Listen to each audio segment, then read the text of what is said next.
প্রিয় দর্শক, ব্যবসার খবর পেজ থেকে স্বাগত জানাচ্ছি। আমি এম এ কবির। আমি চলে এসেছি গাবতলী পশুর হাটে। দেখতে পাচ্ছেন আমার পিছনে বেশ বড়সড় কিছু মহিষ রয়েছে। এই গাবতলী হাটটার ইতিহাস এবং এই হাটের বর্তমান পরিস্থিতিটা আপনাদের জানানোর চেষ্টা করব। সেটি হচ্ছে, এই গাবতলী হাটটি এবার ইজারা নিয়েছে মনোয়ার হোসেন দিলদার সাহেব এবং এটি তত্ত্বাবধান করছে তারই সন্তান। এই হাটটি পাশে রাস্তা হওয়াতে একটু ছোট হয়ে গিয়েছে এবং পিছনের দিকে এক্সটেনশন করার সুযোগ রয়েছে। এই হাটটি প্রতিষ্ঠা করেন হাজী মুন্সি লাল মিয়া। ১৯১৮ সালে এই গাবতলী হাটটি প্রতিষ্ঠা করেন। তিনি একজন সমাজসেবক ছিলেন এবং তিনি যেটা করেছেন যে এই হাটটার নামকরণ কেন গাবতলী হলো, তিনি জমিদার হওয়ার কারণে এখানে প্রচুর আম, কাঁঠাল এবং গাব গাছ ছিল। আর এই গাব গাছের কারণে এই জায়গাটির নাম গাবতলী হয়ে যায়। তুরাগ নদীর তীরে হওয়াতে সেই সময় এই হাটটি বেশ জনপ্রিয়তা লাভ করে। পরবর্তীতে ১৯৭৩ সালে বাংলাদেশ সরকার এটিকে জাতীয়করণ করেন এবং এটি ঢাকা শহরে একমাত্র স্থায়ী গরুর হাট। এই হাটটিতে প্রতি বছর কোরবানি উপলক্ষে দেশের বিভিন্ন প্রান্ত থেকে খামারিরা তাদের পশুগুলো নিয়ে আসেন। কথা হচ্ছিল সিরাজগঞ্জের একটি ভাইয়ের সাথে, ফারুক ভাই। তিনি বলছিলেন তিনি ১২০০ কেজি ওজনের একটি হলিস্টেইন ফ্রিজিয়ান গরু নিয়ে এসেছেন। এই গরুটির জন্য তাকে জায়গা বরাদ্দ করা হয়েছে ৩.৫ ফিট। আর এই জন্য তার কাছ থেকে টাকা নেওয়া হয়েছে ২০,০০০ টাকা।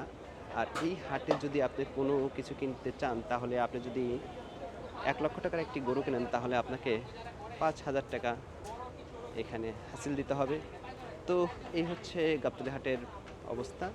আর এখানে সব ধরনের জিনিস আপনি কিনতে পারবেন। এই গাবতলী হাটের এবারের বিশেষ আকর্ষণ হচ্ছে, দেশের বড় বড় খামারিরা বড় বড় গরু নিয়ে এসেছে।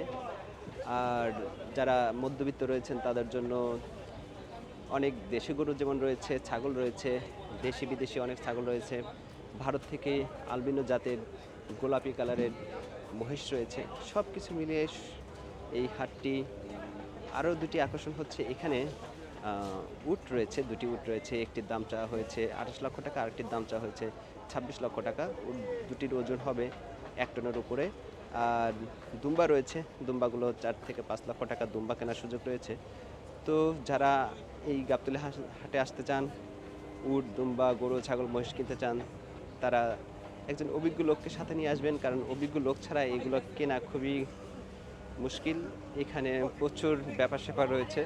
গরুর হাটে একটি গরুর সাথে অনেকগুলো লোক থাকে, অনেকগুলো ব্যাপারী থাকে, বলা হয়ে থাকে দালাল। তারা আপনাকে বিভ্রান্ত করতে পারে। খুব সতর্কতার সাথে আসবেন। টাকা পয়সার ব্যাপারটা খুব খেয়াল রাখবেন। প্রচুর মানুষের সমাগম হবে, তো সাবধানে থাকবেন। আপনাদের জন্য শুভকামনা রইল।